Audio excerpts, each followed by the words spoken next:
aquí. Me siento aquí, mire.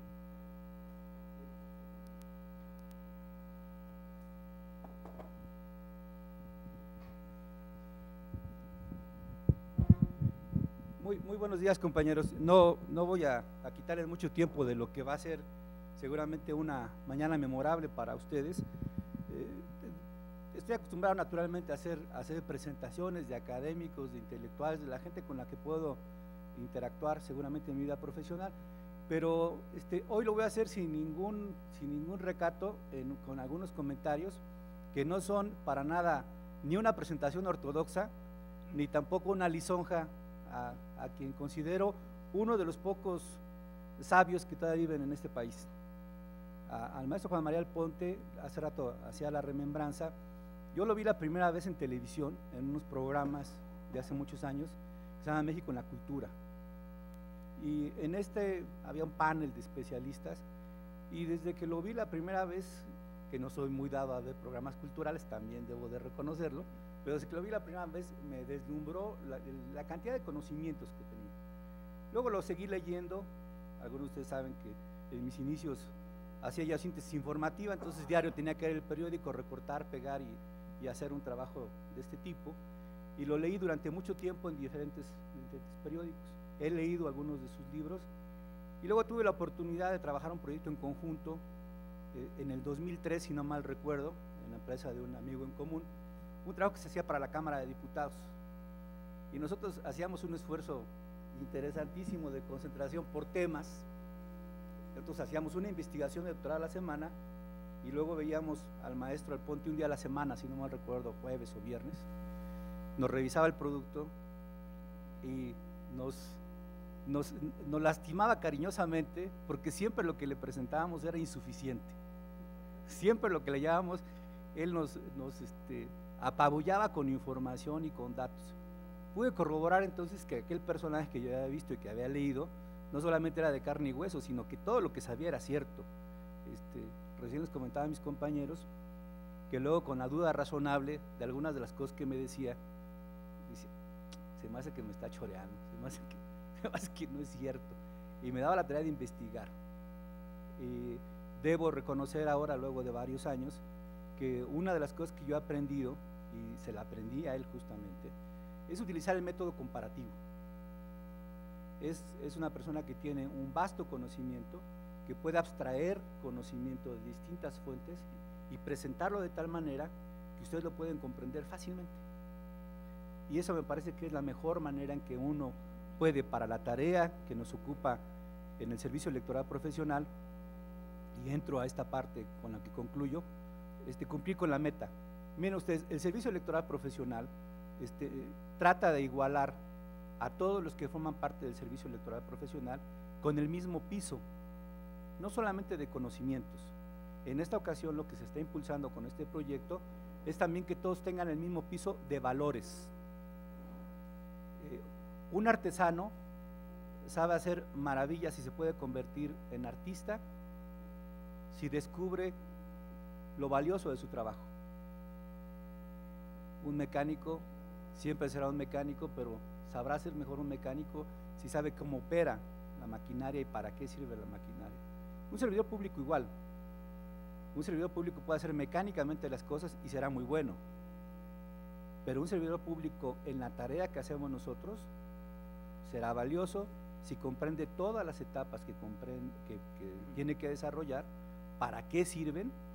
Pero ahora lo más importante, y ese es el espíritu de esta charla con el maestro, es que ustedes conozcan cuáles son los motivos, los conceptos, las ideas que han generado a estas instituciones. ¿Qué hay detrás de estas instituciones? ¿Por qué cuando habla alguien de democracia debe comprender todos los elementos constitutivos de la democracia? ¿De dónde vienen esas ideas? ¿Quién las ha impulsado? ¿Y para qué sirven? Si no, lo que vamos a hacer es reproducir un discurso hueco, y lo que necesitamos nosotros es que ustedes se conviertan en esos artesanos, que teniendo la posibilidad de hacer una obra de arte, la hagan, y que no se dediquen a reproducir sistemáticamente lo que han heredado y han aprendido. Ustedes lo pueden modificar, lo pueden perfeccionar. Y eso es el espíritu que yo entiendo, es el que he aprendido en estas tareas, y que por eso invitamos al maestro Juan María Ponte, porque es un gran motivador. Y el motivador, que además es ilustrado, es doble motivador.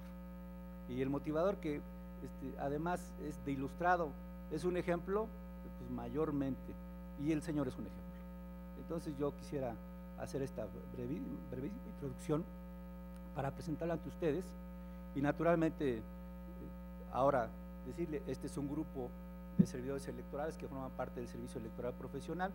Es un pequeño grupo, habrá uno segundo la próxima semana. Estos compañeros forman parte de 3 direcciones que están incorporadas al servicio electoral profesional, que es la dirección de organización, de capacitación y la dirección de partidos políticos. Muchos de mis compañeros prácticamente crearon esta institución cuando apenas eran unas pequeñas oficinas en Lerdo y Juárez. Algunos de ellos desde que se creó el instituto están aquí, otros se han venido integrando, todos muy valiosos. Y bueno, maestro, es un auditorio que seguramente el día de hoy va a aprender mucho. Yo espero no interrumpirlos, y si tengo chance en algún momento me daré una vueltecita por aquí, maestro. Bienvenido, bienvenido. Bueno, muchas gracias.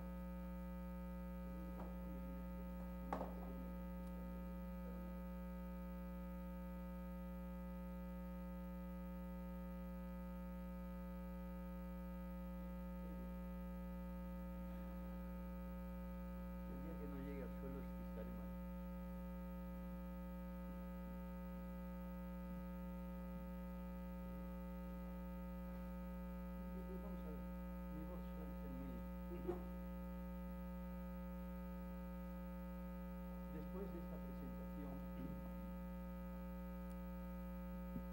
voy a tener que ser excelente.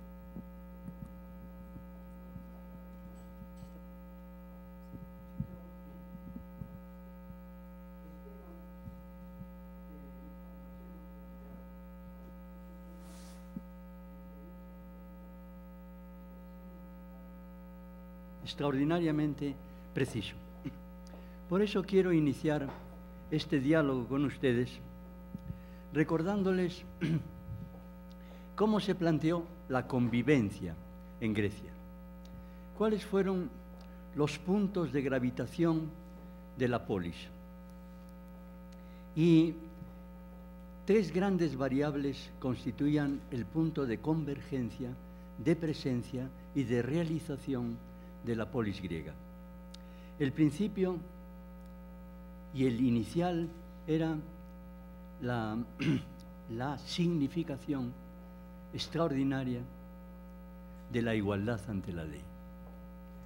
El principio de la convivencia para los griegos era isonomía, de ison, que es igualdad, y nomos, que es norma o ley.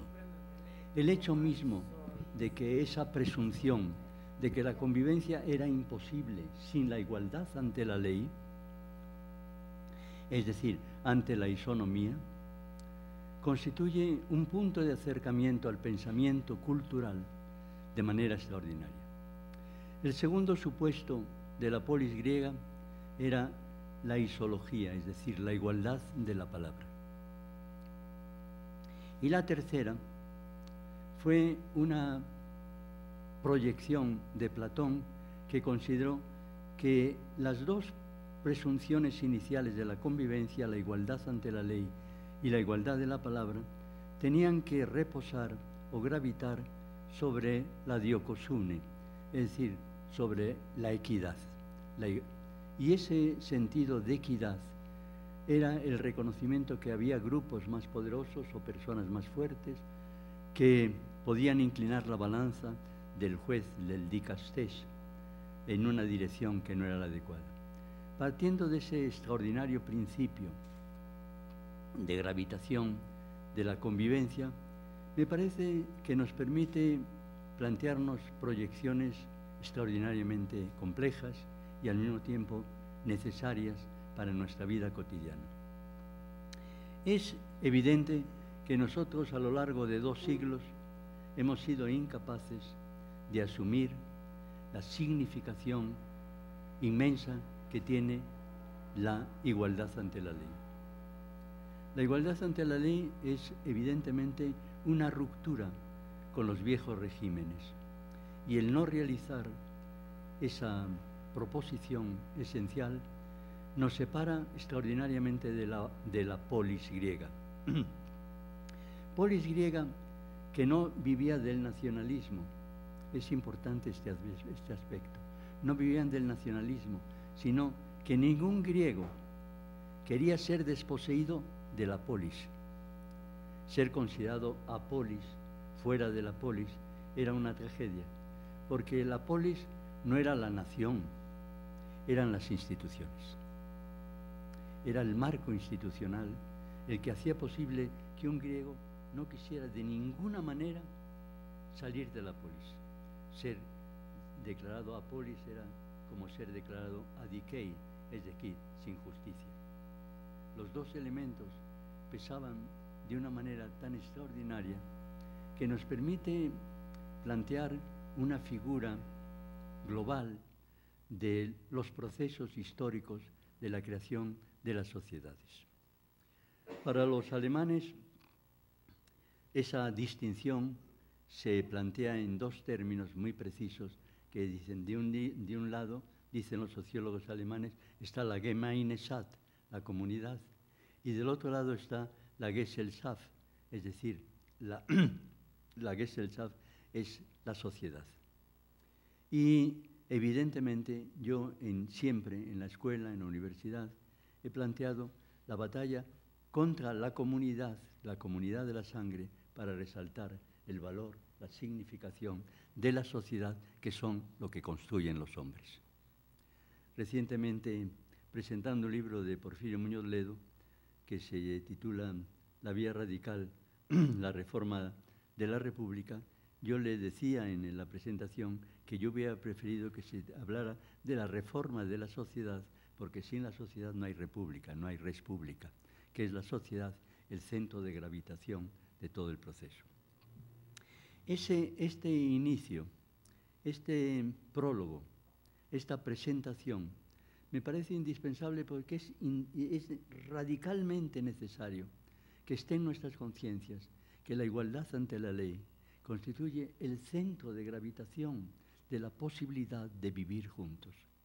Cuando un individuo, cuando un ciudadano considera que la sociedad no gravita sobre la exigencia de la ley, algo falla y ese fallo adquiere dimensiones catastróficas en torno de las posibilidades de desarrollo real de la sociedad.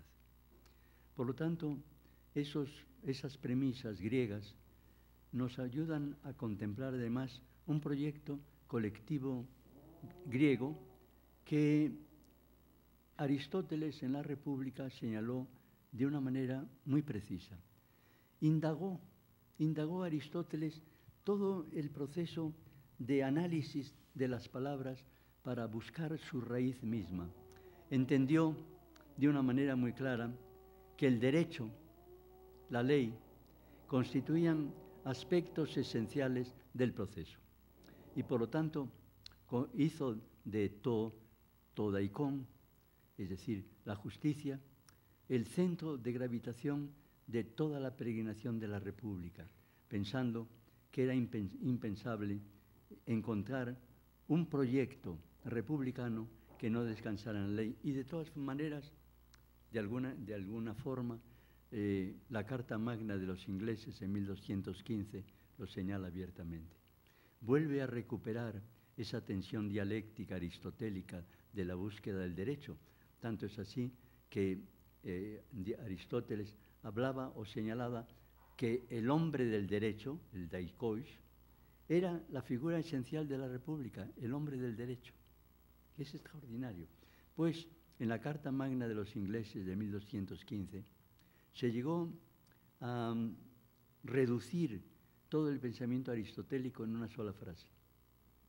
La ley está por encima del rey. La ley está por encima del príncipe. La ley está por encima del presidente. Esa presunción aristotélica y finalmente de la Carta Magna nos permite plantearnos ya el tema central que nos ha traído hasta aquí. el tema de los derechos humanos. Es evidente que los derechos humanos no son separables de esa trilogía de la polis griega, de la igualdad ante la ley, la igualdad de la palabra y, finalmente, la otra proposición que he señalado. Por lo tanto, cada una de esas características nos permite plantearnos el otro gran proyecto, que es el de los derechos humanos, que significó en realidad una declaración de guerra, la declaración de guerra contra el antiguo régimen. El 26 de agosto de 1789, la Asamblea Revolucionaria Francesa finalmente decidió aprobar una lectura que iba a ser eminente, la Declaración de los Derechos del Hombre y del Ciudadano. Los 17 capítulos de ese texto prodigioso, que, repito, fue una declaración de guerra contra el viejo régimen, constituyó en su esencia un punto de partida para la transformación de las ideas del mundo y de las ideas de los hombres. ¿Cómo plantearnos este problema en términos sociológicos, en términos de claridad social? Por lo pronto tenemos que asumir algo que es evidente siempre que nos planteamos el problema de la ley.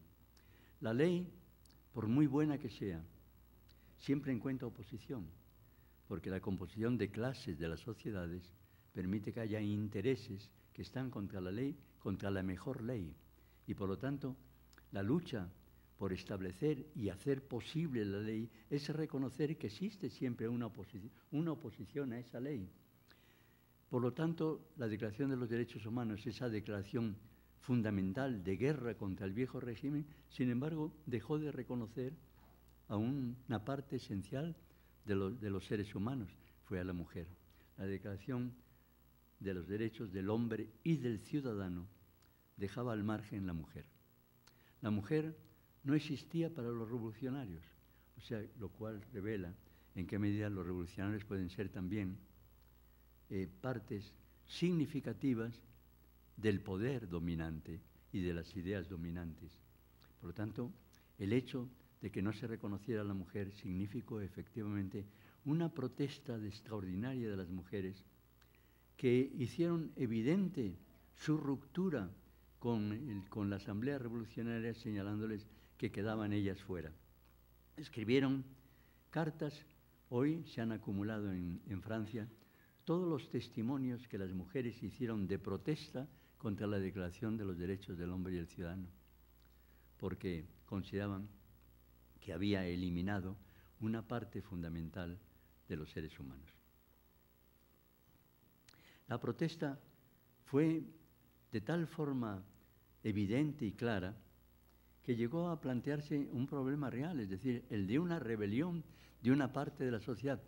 Yo he oído conferencias a veces de profesores ilustres en las que no señalan ese aspecto, como si la Declaración de los Derechos del Hombre y del Ciudadano del 26 de agosto de 1789 fuera una declaración universal de derechos, y no lo fue nunca. Más aún, el sentimiento de las mujeres de protesta creó la posibilidad de que una de las mujeres, Olimpia de Gouges, que ocupa un papel importante en uno de mis libros, que Olimpia de Gouges redactara ella su propia declaración, la Declaración de los Derechos de la Mujer y de la Ciudadana. La oposición que la revolución montó frente a Olimpia de Gouges fue algo que, por su dimensión, por su carácter, por su maledicencia, constituye una prueba determinante de que las leyes, para imponerse, requieren necesariamente una inmensa aportación cultural. Si no, se trata de significaciones que se refieren a los individuos, pero no a las sociedades. Es preciso tener en cuenta cuál es el nivel de la sociedad y que es preciso rescatarla de su propio infortunio y trasladarla a niveles que puedan producir y generar un ascenso profundo de la sociedad en su complejidad y por lo tanto en su dimensión global. Olimpia de Gouges fue maltratada de una manera horrible. Primero, que era una prostituta. Primero, el epíteto de los machos tradicionales. Entre las cosas de que fue acusada fue que se bañaba diariamente, se veía desnuda. Es decir, claro, era una proposición realmente grave, que se bañaba diariamente, cuando la aristocracia no se bañaba.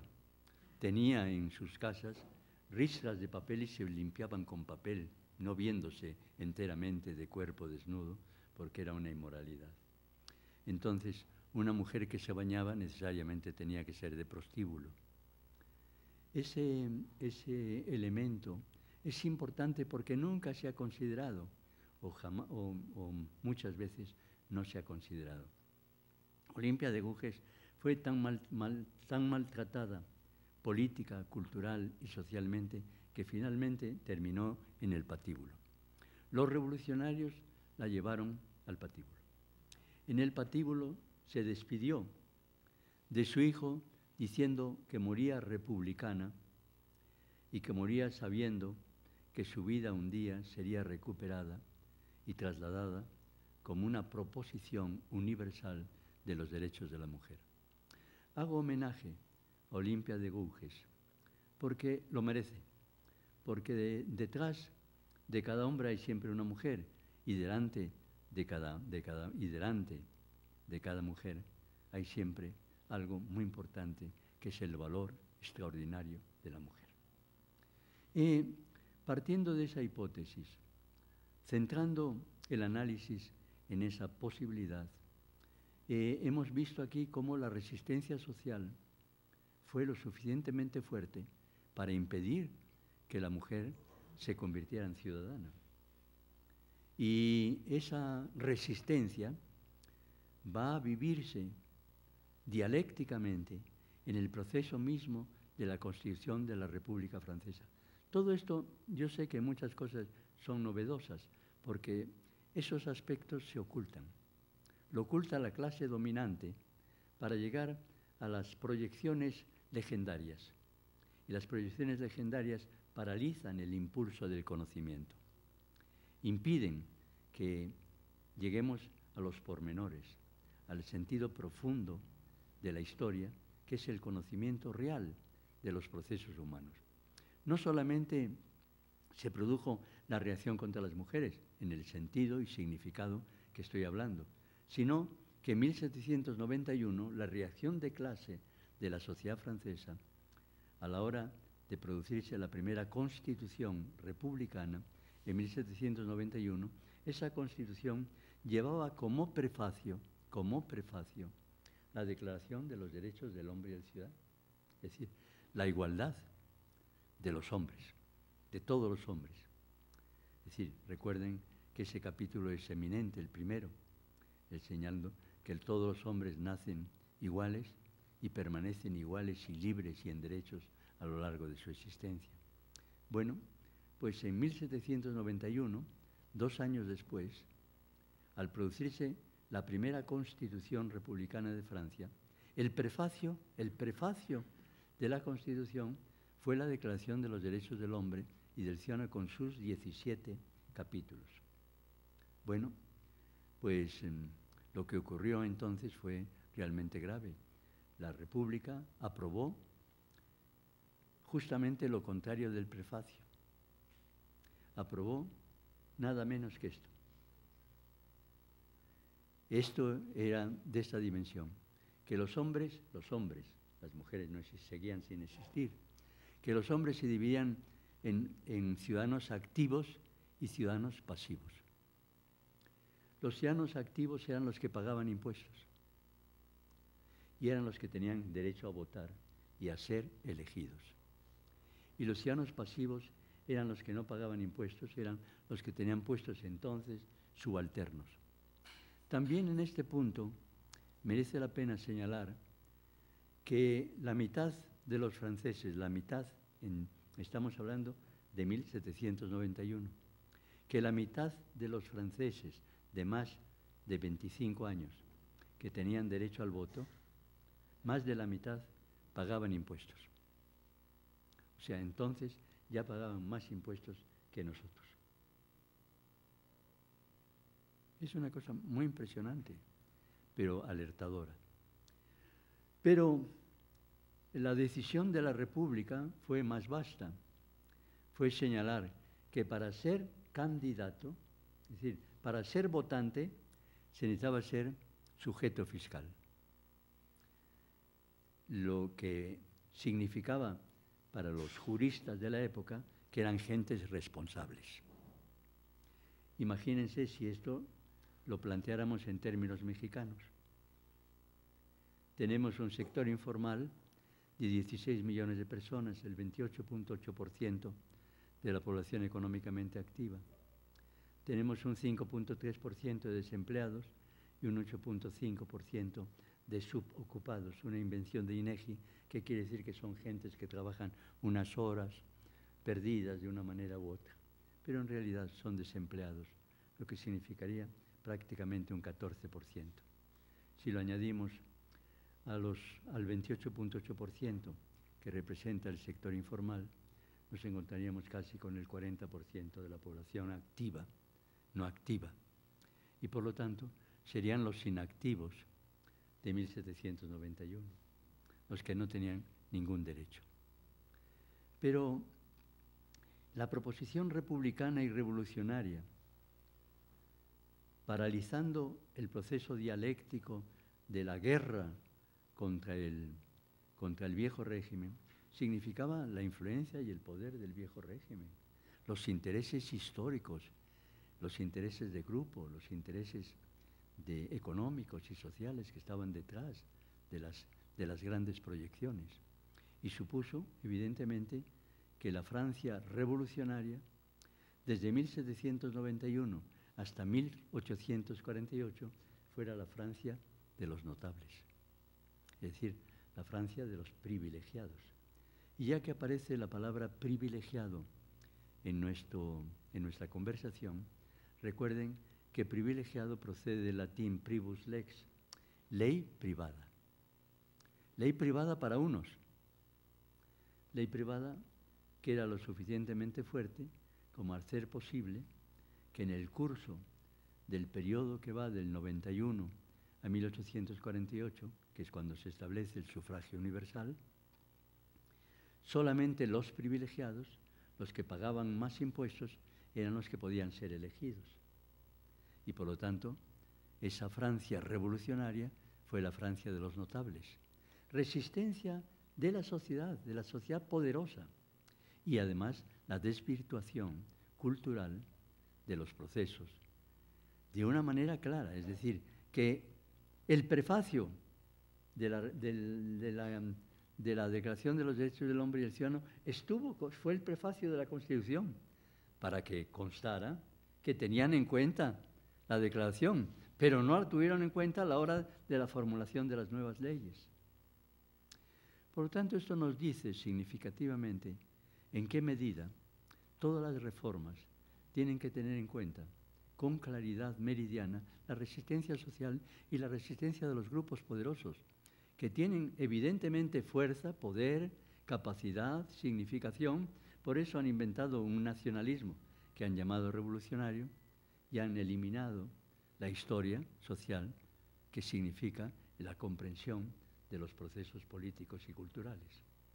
Pero se apaga con el nacionalismo, pero no se enseña con la historia.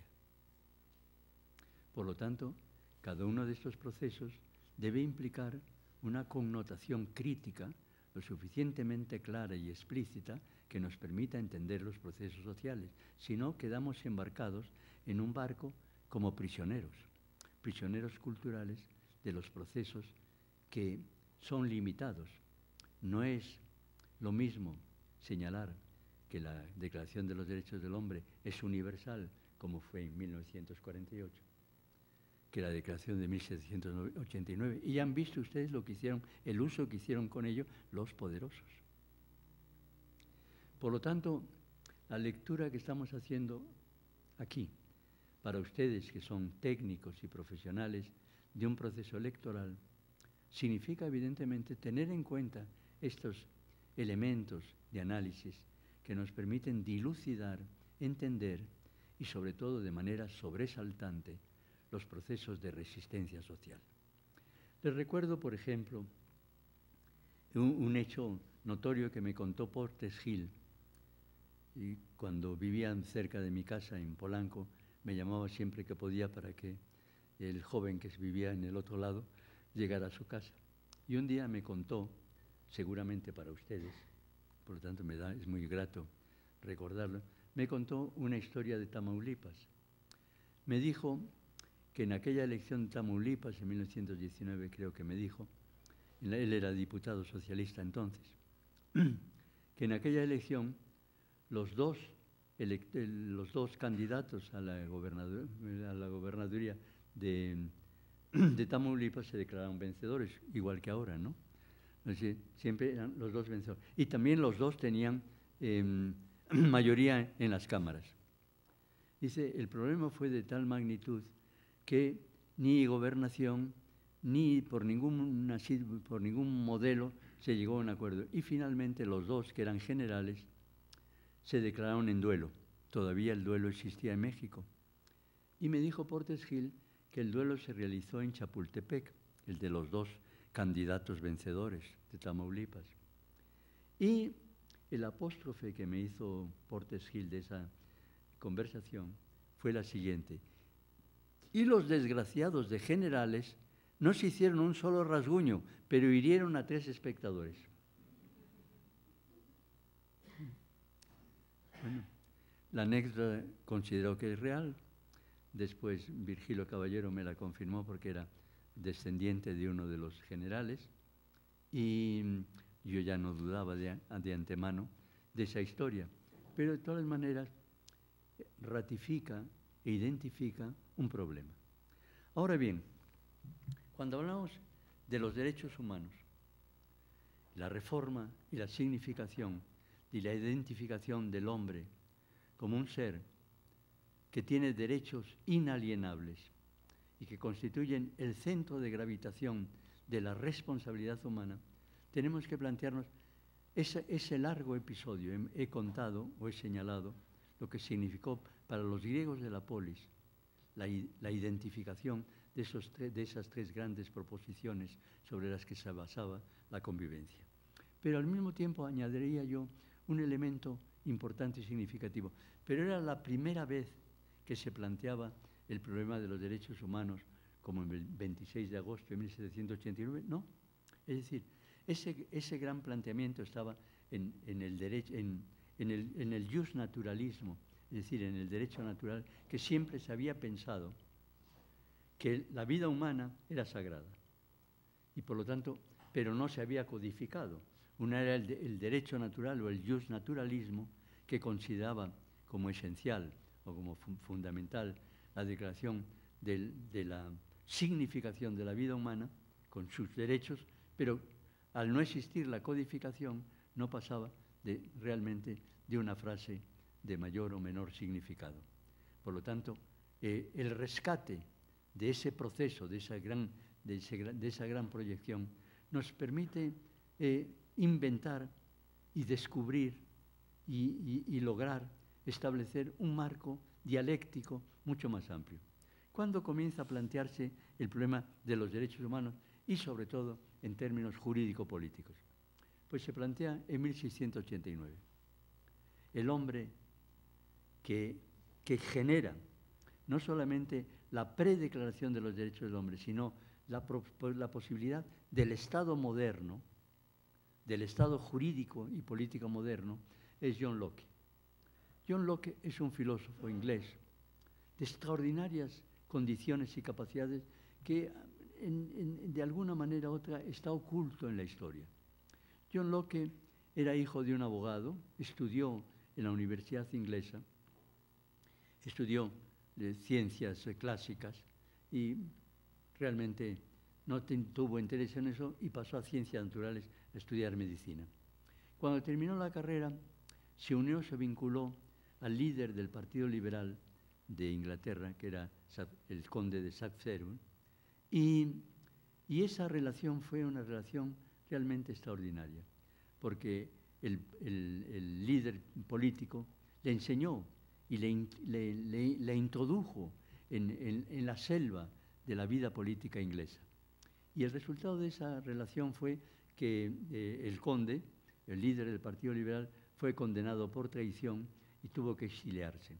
Estuvo un tiempo en Holanda, y en Holanda ese tiempo lo utilizó John Locke para producir dos libros fundamentales de la historia política.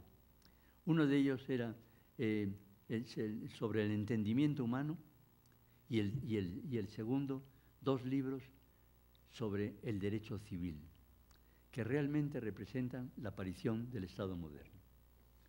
Tengo aquí el decálogo de John Locke. Verán ustedes que estamos hablando de la aparición prácticamente de los derechos humanos y del Estado moderno. Locke defiende los siguientes puntos. Todos los hombres son libres e iguales por naturaleza y tienen por ello mismo el mismo estatus político, aunque se diferencien claramente por su posición social o sus propiedades. Locke anuncia, pues, la libertad y la igualdad de todos los hombres, exactamente igual que el punto primero de la Declaración de los Derechos del Hombre y del Ciudadano. Pero esto se hace en 1689. La fecha es extraordinaria, porque en 1689 realmente lo que estaba pendiente en ese momento era la finalización de la monarquía absoluta en Inglaterra. En 1688 se produjo el acontecimiento político más importante de toda una época, que fue la finalización en Inglaterra de la monarquía absoluta y la proclamación progresiva del régimen parlamentario. Y ese nuevo régimen requería estructuras culturales y jurídico-políticas nuevas. Y se encontraron con algo esencial, con el libro de Locke sobre el derecho civil, sobre el Estatuto del Derecho Civil del Estado, y la Carta de la Tolerancia, en 1639. Es decir, un nuevo régimen y un filósofo que transporta y traslada a la sociedad los elementos esenciales para la convivencia. Es una revolución dialéctica de enorme significado, que ocurriera inmediatamente. Imagínense ustedes si nosotros hubiéramos tenido, al finalizar un largo periodo de poder, iniciarse el periodo del PAN, hubiéramos tenido filósofos que nos hubieran planteado una nueva etapa de la vida política mexicana, en vez de repetirla en peor, pero repetirla. No, en 1688 se termina la monarquía absoluta y se proclama la monarquía constitucional, supeditada a la ley y al Parlamento, y aparece un filósofo que crea las instituciones del mundo moderno. Hablaba del primer capítulo del Estatuto de Locke.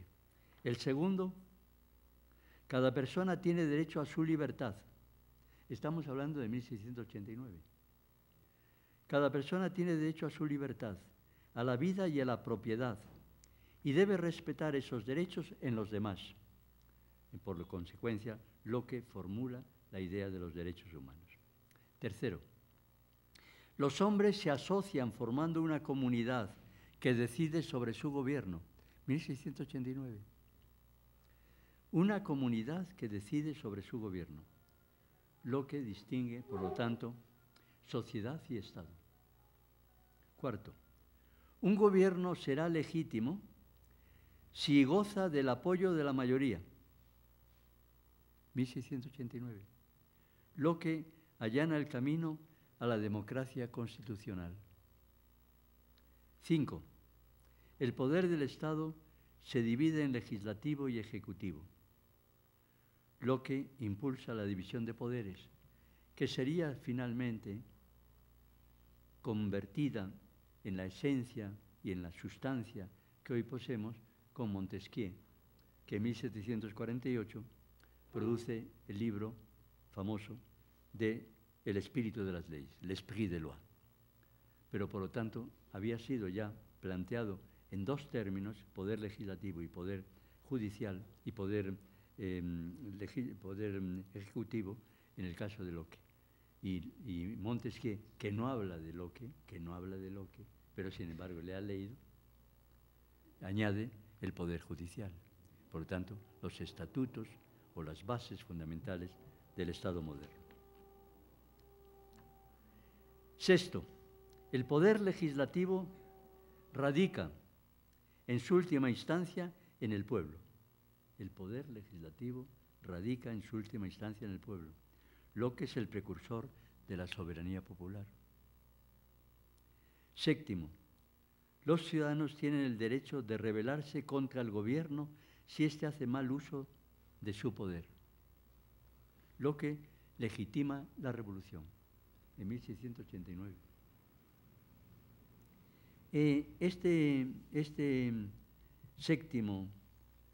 Esta séptima proposición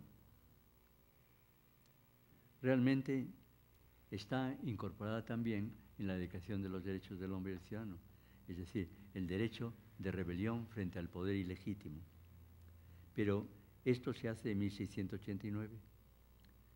El punto octavo del proyecto de Locke es: el debate político debe ser público y todos pueden participar en él mismo. Por ello es necesario garantizar la libertad de expresión. Creo que estamos tocando aspectos realmente culminantes de un proceso histórico que realmente es desconocido. Lo cierto es que Locke alienta el carácter público de la política y la controversia constructiva de dos o más partidos. Noveno, la Iglesia y el Estado deben separarse. Debe existir la tolerancia religiosa. Locke declara, por tanto, que la conciencia es una cuestión privada y que no compete al Estado. He traído a nuestra conversación este capítulo esencial de la formación de la conciencia política porque no es generalmente conocido y constituye evidentemente una prueba terminante de la vasta batalla del hombre por crear las condiciones no de la política, no de un régimen político, sino de la convivencia. La convivencia es el centro de gravitación de la vida política. Una vida política sin convivencia, con un poder, con los tres poderes perfectamente definidos como los tenemos nosotros, pero sin embargo con la convivencia rota, y la convivencia rota en 2 siglos. Yo en el artículo de ayer mío señalaba que el Monitor Republicano, periódico de 1851, febrero de 1851, mi memoria sigue hostigándome. En ese periódico se señalaba lo siguiente: que en la calle más bulliciosa de la Ciudad de México de entonces se había producido un hecho, decía el periódico, escandaloso, que una banda de cabalgantes con fusiles y pistolas había asaltado a un grupo de jóvenes o de caballeros que iban a caballo y se habían apoderado de todo lo que tenían los muchachos y de sus caballos y monturas. Y decía el periódico que ese escándalo, decía escándalo, era habitual y que no se sabía si para salir a pasear en la Ciudad de México en 1851 habría que ir con granaderos o no. Y el periódico decía más o menos que preferían no ir con granaderos, lo cual nos plantea a nosotros el mismo problema actualmente, si debemos salir con los soldados o no. Pero lo cierto es que eso era en 1851. Y los asaltos a los viajeros, yo acabo de llegar de Acapulco, mi mujer me dijo que teníamos que ir, que no había ninguna decisión y que pasara lo que pasaba teníamos que ir y que no íbamos a hacer caso a ninguna cosa. Bueno, pues ya he dicho que obedecí y estoy aquí de vivo. Pues en el curso de esa lectura del siglo XIX, señalaba que los viajeros, cuando iban en su diligencia, llevaban gentes con fusiles encima de la carroza, pero que todos llevaban por precaución periódicos, porque generalmente los bandoleros les asaltaban y les quitaban también hasta las ropas, y por tanto llegaban desnudos a la ciudad y para no aparecer en esas condiciones se tapaban con los papeles de periódicos que al parecer era para lo único que realmente servían. Por lo tanto, todos estos hechos revelan evidentemente la densidad de un horizonte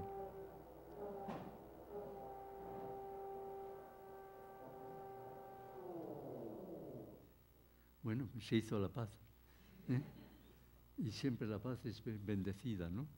Bueno, el hecho cierto es que todo este torrente de comunicación que me permitió transportar a ustedes tiene efectivamente un proyecto. El proyecto es señalar cómo se encadenan los procesos históricos, cómo no se descubre todo de una sola vez, sino que los hombres van incorporando lecturas y experiencias que les permiten asumir responsabilidades. Y que, si bien ciertamente John Locke anticipó a Montesquieu, Montesquieu a su vez en 1748, cuando añade al Poder Ejecutivo y el Poder Legislativo el Poder Judicial y crea lo que podríamos llamar con el esprit de loi, con el espíritu de las leyes, el mundo moderno, el Estado moderno, sin embargo, al mismo tiempo señaló abiertamente algo no menos importante, toda una aventura del conocimiento. Montesquieu fue un historiador verdaderamente extraordinario. Antes de llegar a los tomos del Estado moderno, o sea, del espíritu de las leyes, del esprit de loi, hizo una investigación extraordinaria de todos los sistemas de poder mundial. Hizo las cartas de los persas, estudió cómo se gobernaban en Turquía, estudió cómo se gobernaba en distintas partes del mundo y acumuló conocimientos para llevarlos y transportarlos después al espíritu de las leyes. Y en el espíritu de las leyes aparecen no solamente dispositivos jurídicos políticos, sino experiencias sociales. Señalaba algunas tan importantes como estas y que son válidas para nosotros. Algunas de ellas decían, la pobreza tiene dos significados. Una, la de los pobres que crean los gobiernos, decía Montesquieu en 1748. La pobreza que crean los gobiernos. Y del otro lado, hay la pobreza de los propios pobres, que por su propia pobreza no pueden salir de ella. Yo recordaba esas palabras tempestuosas y aleccionadoras cuando leí el documento final de INEGI sobre la población y vivienda de 1210, del 2010. En ese documento había partes que a mí me parecieron todavía intolerables. Por ejemplo, que 1 millón de niños indígenas, 980.880 creo que decía, 1 millón de niños indígenas no hablaban español, lo cual quería decir que no habían ido a las escuelas, lo cual quería decir que después de 2 siglos, una parte muy importante de nuestra población estaba alejada de la posibilidad de integrarse racionalmente en la sociedad. Al mismo tiempo, esos niños son hijos de mujeres que han procreado, que han tenido descendencia a 14, 15, 16 años y tampoco estaban preparadas para tener el mandato, el poder de enseñanza para sus hijos. Los hemos abandonado, pero por lo pronto lo tenemos estadísticamente. Y planteándome este razonamiento terrible, que me parece inadmisible, que 2 siglos después de la independencia tengamos 1 millón de niños indígenas sin hablar español, pero todavía tenemos un 6.5% de población que no habla español. Pero si pensamos en los 4 estados más pobres, el porcentaje de analfabetismo se eleva a un nivel superior al 15%. Por lo tanto, entramos en un terreno que es el terreno de la res política, de la cosa política, de la cosa pública. Es decir, ¿cómo podemos aceptar que una parte de nuestra sociedad, por ejemplo, en Veracruz, en Guerrero, el Guerrero de Acapulco, que pueda tener un 16% de analfabetismo? ¿Cómo podemos aceptarlo en el caso de Oaxaca? Es decir, todo eso constituye evidentemente el fracaso patente de una política que se traslada al mundo electoral y que permite después errores, falsificaciones, decisiones tomadas en virtud de cestas de abastecimiento, etcétera, etcétera. Todo eso está en virtud de esa pobreza que no ha podido salir de la pobreza por su propia pobreza, como decía Montesquieu en 1748. La dimensión, por lo tanto, del espíritu de las leyes se refleja en su derredor.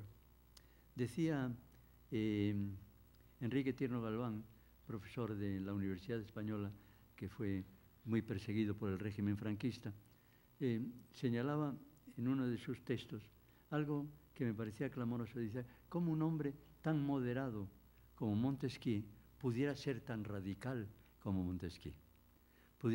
Y yo tomaba la palabra radical en su sentido etimológico, que radical no es gritar, que no es exaltarse, que ser radical es ir a la radice, porque la palabra radical procede de la voz latina radice, que significa raíz, y por lo tanto ser radical es ir a la raíz de las cosas. Y Montesquieu fue a la raíz de las cosas en un libro que llamamos El espíritu de las leyes, pero que es la continuación de una enorme investigación jurídica, política, a lo largo de los años, y constituye un acervo extraordinario de que se hace un libro con gigantescos libros, con gigantescas experiencias, y que cada una de esas aportaciones es la aportación final de la cultura. Toda una empresa colosal que significa un esfuerzo que legitima finalmente la posibilidad de un libro, de una acción o de una vida. Legitimar una vida es legitimarla por su trabajo y por su acción en la vida colectiva. Y su acción en la vida colectiva es transitar por los demás hombres y por las demás mujeres con el ánimo extraordinario de entender, de comprender y de asumir la responsabilidad. Ese concepto está muy claramente expuesto en el mundo de lo que se repite, prácticamente se repite en la Declaración de los Derechos del Hombre y del Ciudadano. En el cuadro algunas veces he oído yo a radicales que no saben que radical procede de la radice, que dicen, pero en la Declaración de los Derechos del Hombre, entre los 17 títulos de la Declaración, aparece en la defensa de la propiedad privada. Efectivamente, 2 veces en la Declaración de los Derechos del Hombre se considera que la propiedad es uno de los derechos fundamentales humanos. Y que ese derecho se eleva a categoría histórica en el sentido de ser sagrado. Y decían, ¿por qué tuvo tanta importancia en la Declaración de los Derechos del Hombre y del Ciudadano la idea de la propiedad? Simplemente porque la propiedad no era nada más que la de unos pocos, porque la propiedad era la de los 2 sectores fundamentales, los 2 sectores oligárquicos, la nobleza y la religión. Esos eran los que eran propietarios, los demás eran simplemente labradores o simplemente esclavos. Por lo tanto, evidentemente, la proclamación en Locke de la propiedad, y en el caso de Montesquieu, supone efectivamente una ratificación del derecho de la gente a tener propiedad y a ser vinculado a un creciente ascendente de sus propias posibilidades de desarrollo. Este marco dialéctico supone finalmente una gran interrogación, una gran aventura, que es la aventura del hombre en el desarrollo de su proyecto nacional o o de su proyecto social. Es evidente que nosotros no hemos producido en 2 siglos, primero el fundamento de la igualdad. En ese artículo del Monitor Republicano de 1851 se decía que lo más terrible de la situación mexicana entonces era la ausencia de justicia. ¿Pueden ustedes creer que yo al leerlo y al pensar que yo podría ratificar la ausencia de justicia, es un dolor doble, es un dolor inmenso, pero es un dolor que debemos de racionalizar, que debemos de establecer? Es decir, la convivencia, como hemos visto en el mundo griego, se basaba en la igualdad ante la ley. Y en nuestro caso tiene que ser perfectamente claro que la igualdad ante la ley es lo que permitirá crear una comunidad social, una comunidad política y una comunidad humana que sepa que sus derechos son respetados. Creo que he ocupado la hora de tiempo que nos habíamos prometido y estoy en disposición de atender cualquier pregunta de ustedes. He traído mi último libro, no puedo regalárselo a todos, pero he traído mi último libro. Ahora he hecho esta experiencia y ha sido muy fructífera en unas conferencias que he dado en ILINAD, que cada día regalé un libro nuevo en rifa. Si ustedes hacen un número y después decimos qué número es, pues tienen mi libro. Me perdonan que haya hecho esta porque me hubiera gustado regalarles uno, pero no tengo dinero suficiente, porque tengo que pagarlos en la editorial. Así que este es a la vera de las independencias de la América hispana. Es un librote en el que por vez primera aparece, por ejemplo, el acta de bautismal de Miguel Hidalgo, hijo de españoles, de español madre y español padre. Al evitarnos, al confundir las cosas, al no darnos la veracidad de los procesos, inventamos soluciones falsas. Y una gran parte de nuestra historia está falsificada por una clase dominante a tenor de sus intereses. Pero evidentemente conocer la verdad es extraordinariamente positivo, porque crea en nosotros una conciencia extraordinariamente creadora de las contradicciones. La historia, como decía Marx, es la historia de las contradicciones. Una historia sin contradicciones, inventada por una clase dominante, no sirve para que los hombres aprendan. La historia es eso, la historia de las contradicciones. José María Morelos fue bautizado en 1775 por sus padres como español. Si alguien podía no ser identificado con él como español, era él. Pero, sin embargo, en todos sus documentos de juventud aparece como español y así le pusieron los padres.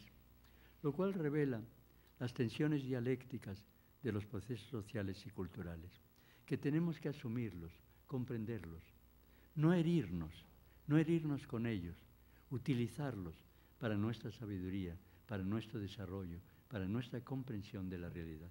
Con eso he terminado. Muchas gracias.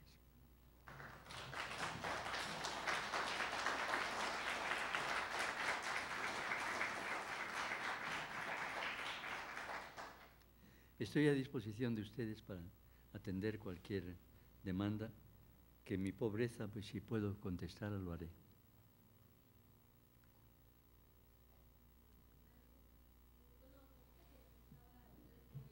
¿Perdón?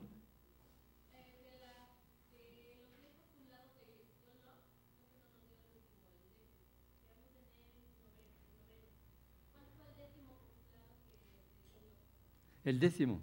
Ah, muy bien. El décimo es... No hay décimo. Es el noveno es el último. La Iglesia y el Estado deben separarse. Existe tolerancia religiosa. Locke declara que la conciencia es una cuestión privada que no compete al Estado. Es decir, el decálogo de Locke es un decálogo y el de Montesquieu tiene, el de la Declaración de los Derechos del Hombre, tiene 17 capítulos. 2 de ellos dedicados a la propiedad. En el primero se señala el derecho del hombre a la propiedad Y en el segundo capítulo se señala que la propiedad es sacré, aunque señala la declaración que la propiedad tiene que estar sometida a las leyes de la sociedad, pero que en caso de que ser expropiada, tiene que restituirse al propietario los derechos, lo que signifique ese poder. Por lo tanto, hay todo un equilibrio de eso. Ahora, yo añadiría como tensión dialéctica que la Declaración Universal de los Derechos del Hombre se hace en 1948. En 1948 las Naciones Unidas proclaman con la Declaración Universal de los Derechos del Hombre los elementos que no habían sido resueltos en la Declaración de 1789. Debemos la Declaración Universal de los Derechos del Hombre a una mujer. Eso es importante que lo resalte. Eleanor Roosevelt. Eleanor Roosevelt se casó con Delano Roosevelt en 1905. En 1921 el marido tuvo un ataque de poliomielitis y quedó inválido. La mujer aparece entonces como una figura creciente en esa familia y en ese matrimonio. A la muerte de Franklin Delano Roosevelt en 1944, la mujer, por cierto que Franklin Delano Roosevelt murió haciéndole un retrato, le estaban haciendo un retrato y murió haciendo el retrato, y tenía delante a la mujer que significaba en esos últimos años su parte esencial de la vida. O sea que todas cosas tienen su... Bueno, pero Eleanor, su mujer, al morir su marido, pasó a ser una figura importantísima en Estados Unidos y en el mundo, se olvida. Y fue realmente la máquina política que llevó a las Naciones Unidas la Declaración Universal, que plantea los derechos humanos de Locke y de la Revolución Francesa, pero llevándolos a sus últimas consecuencias, es decir, eliminando la discriminación, eliminando la esclavitud, eliminando todos los procesos que implicaban un deterioro de los derechos humanos, sobre todo en términos coloniales. Por lo tanto, la Declaración Universal de los Derechos de 1948 es la finalización de esta gran epopeya que ha sido la búsqueda de los derechos humanos del hombre. Nos recuerden ustedes que siempre las frases son difíciles. Por ejemplo, cuando se produjo el juicio de Yeshua, de Jesucristo, Yeshua en hebreo, y Cristo, no sé si saben ustedes, que Cristo es la traducción al griego de la palabra Mesías hebreo. O sea que son cristianos, los cristianos, por una traducción.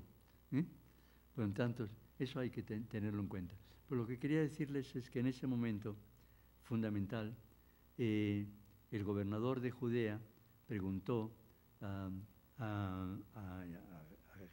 en aquel momento a Yeshua, a Jesús, le preguntó quién era y contestó Jesús diciéndole: yo soy la verdad y la vida. Y el gobernador romano, que tenía detrás de sí una enorme cultura jurídica y por lo tanto era un escéptico, le preguntó: ¿y qué es la verdad? ¿Y qué es la verdad? Entonces, dejo esa pregunta, esa interrogación entre ustedes, porque la pregunta escéptica hay que superarla con el raciocinio y hay que establecer los fundamentos de la convivencia sobre la verdad. Y eso en términos de logos, en términos de la racionalidad.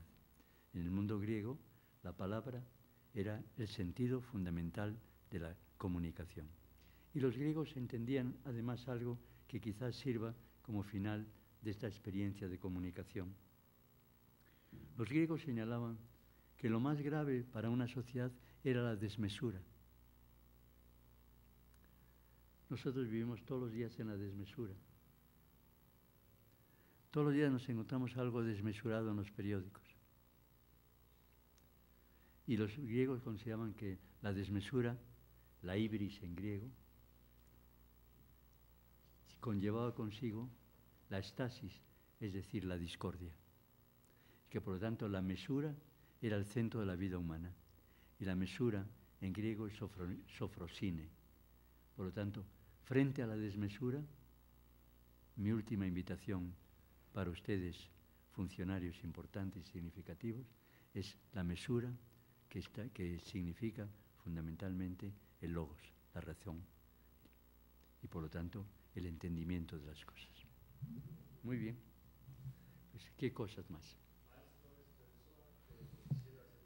A ver, oigo mal, ¿eh? A ver.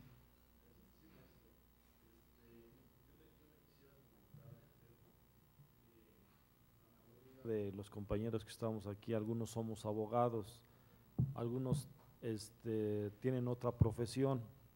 Los que llevamos derecho, pues lógicamente, yo en mi caso particular, me acuerdo de algunas cuestiones sobre su bibliografía de John Locke y de Montesquieu.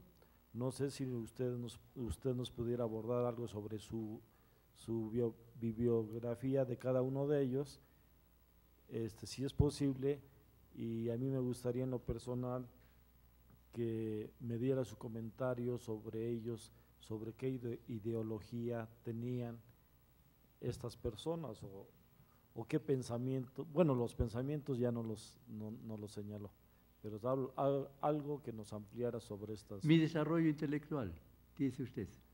Sí. Mi personal desarrollo sí, intelectual. Exactamente. Bueno. Gracias, maestro. Gracias. Sí. Mi personal desarrollo intelectual ha sido evidentemente, primero, la universidad y después el ser profesor de la universidad, que significa evidentemente una enorme responsabilidad. Enseñar es un enorme problema. Primero, por la connotación que tienen nuestros estudiantes. Es decir, la pobreza, sobre todo en la UNAM, en el año que estuvimos parados, las universidades privadas me contrataron inmediatamente, aunque yo era profesor titular y a mí me seguían pagando. No a los profesores de asignatura que se quedaron sin cobrar y después casi sin empleo. Entonces, pasé por las universidades privadas, por el Instituto Tecnológico de Monterrey y por la Iberoamericana. Y me di cuenta la diferencia enorme de alumnos, de alumnado.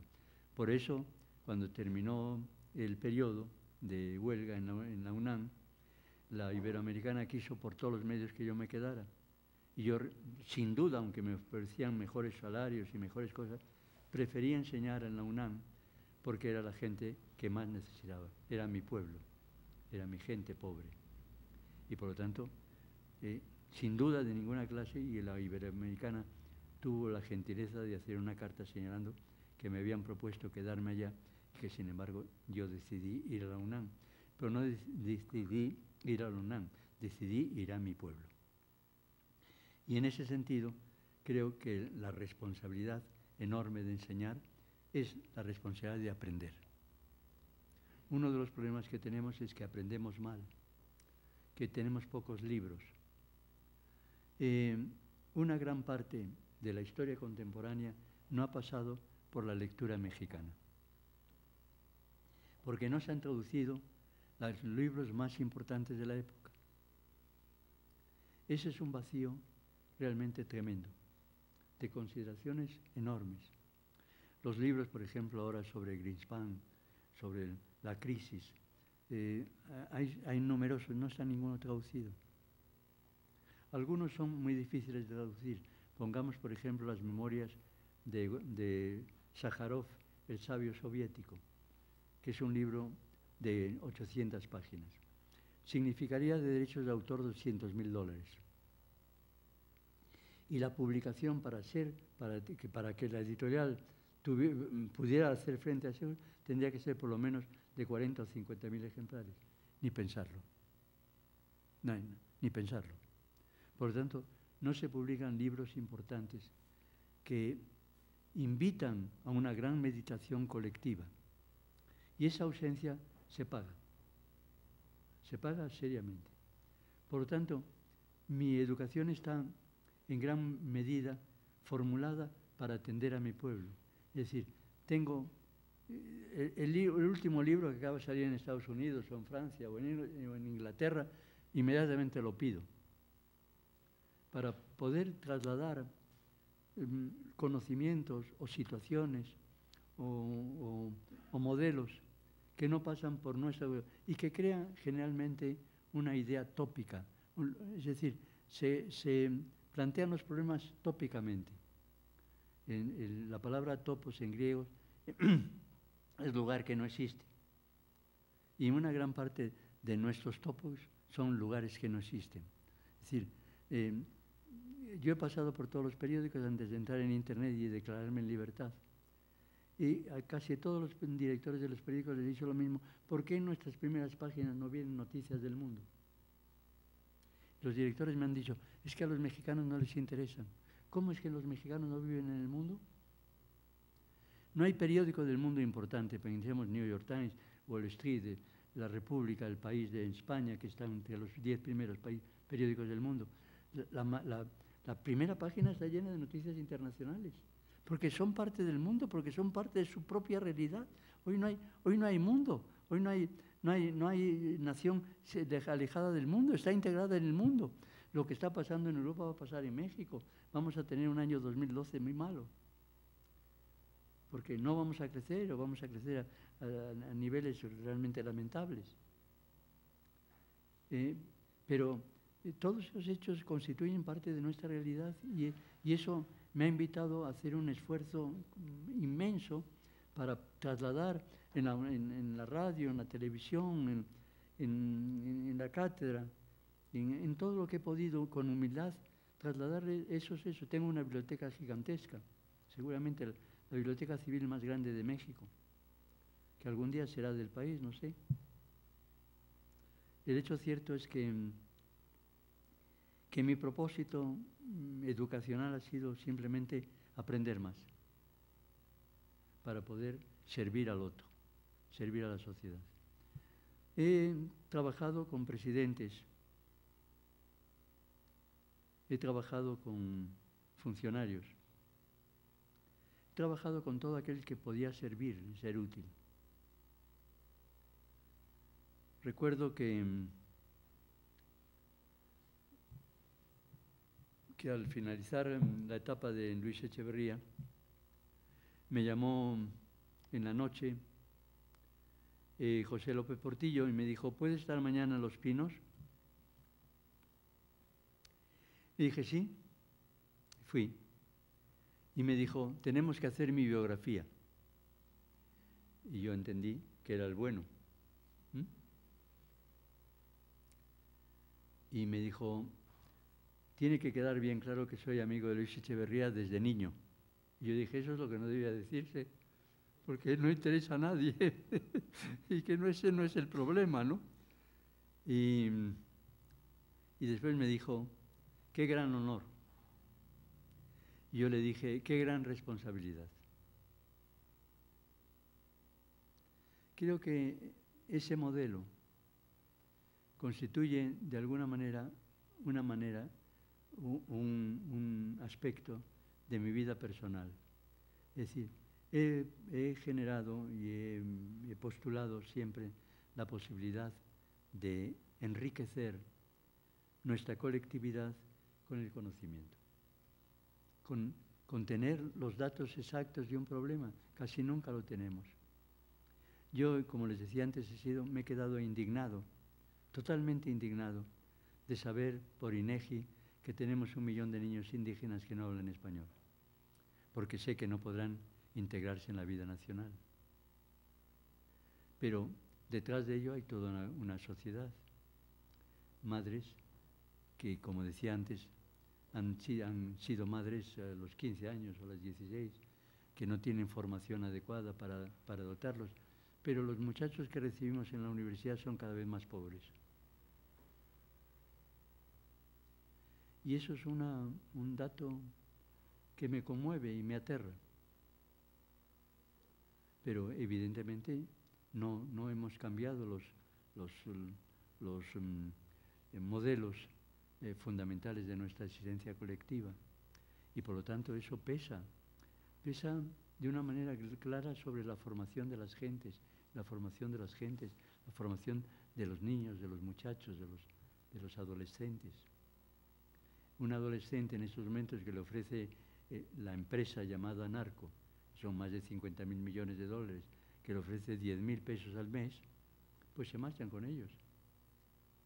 Tenemos que atender esa realidad social y cultural, de que esa es una máquina económica, es una máquina de barbarie, pero también es una máquina de empleos y cada vez de empleos más sofisticados, porque lavar el dinero significa que comporta conocimientos muy específicos y muy concretos.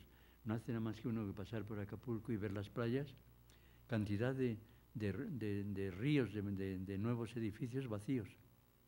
Es decir, es dinero estancado,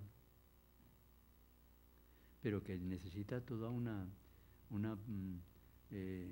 conocimientos de instalación, de ordenamiento urbano, etcétera, etcétera, que dan ya gentes muy especializadas, que no han sido incorporadas a la vida colectiva de una manera clara. Se habla y se dice que también la política, yo no entro en ese lenguaje, huyo del disparate, pero sí creo que es indispensable que sepamos que eso es una empresa. Esa empresa pasa por Forbes. Para mi admiración, en los 2 últimos años, entre los más ricos del mundo aparece el Chapo Guzmán. Bueno, pues está entre los 10 hombres más ricos de México, lo cual no... Es decir, seguramente Forbes hace una barbaridad al hacerlo, pero sin embargo señala que son 1.000 millones y que está entre los 10 más ricos de México. Pero cuando todos los ricos de Forbes aparecen con una letrita que dice su oficio, banquero o lo que sea, y este dice tráfico de drogas. O sea, que incorpora a la realidad social y cultural, incorpora el tráfico de drogas. Por lo tanto, creo que he contestado a su pregunta, contestándole con la vida. Sí, con mi proyecto de vida de servir al país, pero en el marco del conocimiento. Y de hacer posible enriquecer la vida colectiva con el saber, para que tengamos la posibilidad de entendernos a nosotros mismos, porque también hay el problema de no entendernos a nosotros mismos. Cualquier defecto se convierte en los periódicos en una cosa extraordinaria, y cualquier cosa fundamental no aparece. Bueno, pues, que no aparezca, es decir, que en Irán se han asesinado a unos científicos en la primera plana y que se acaba de condenar a muerte a un soldado norteamericano que ya no era soldado y que había nacido en Estados Unidos y que iba a buscar a sus abuelos de vacaciones, sus abuelos iraníes, condenado a muerte como espía. Todo eso forma parte del conocimiento y debe estar en la primera página para alertar nuestra conciencia de la complejidad de los fenómenos. No aparece y se salta aquello que exacerba las pasiones, que exacerba la desmesura. Yo en esos sentidos soy absolutamente griego. Yo estoy por la mesura. Y desde esa mesura se puede decir todo, lo más duro, lo más implacable, pero decirlo sin infamar a nadie. De forma que sirva como punto de referencia. Es decir, ¿quién era? Pintamos a Miguel Hidalgo de moreno y de medio indio, ¿no? Era un criollo puro. Porfirio Muñoz Ledo, cuando leyó mi libro, dijo, bueno, no tenía los ojos verdes, los tenía los ojos atigrados. Yo dije, ¿tú cómo lo sabes? Porque yo le digo, yo nada más he tomado esa proposición por las lecturas de Lucas Alamán y de los que le conocían, ¿no? Tenía los ojos verdes. Y él me decía, ojos atigrados.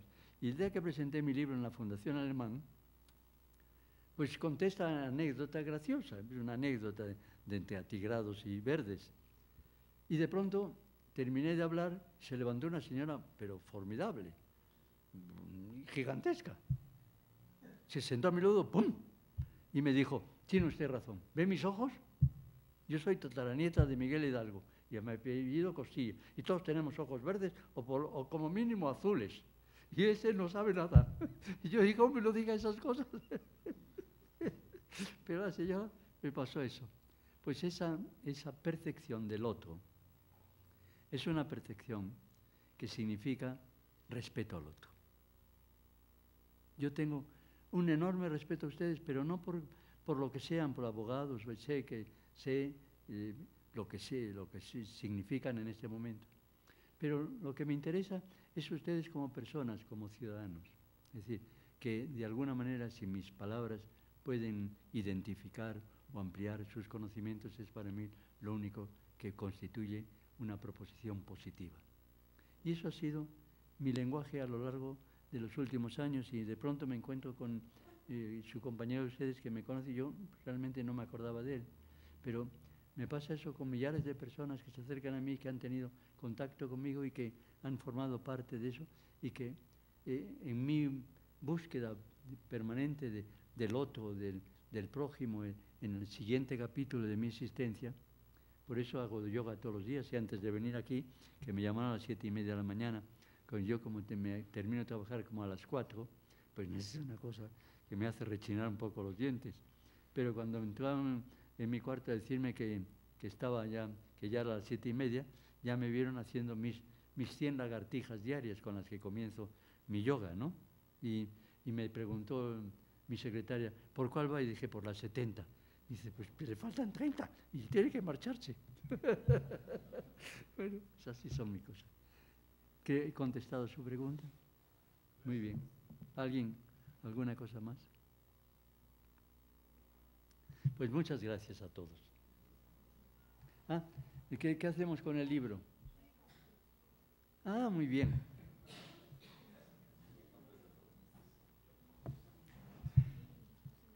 ¿Eh? Muy bien. ¿De acuerdo? ¿Eh? No, usted hace la...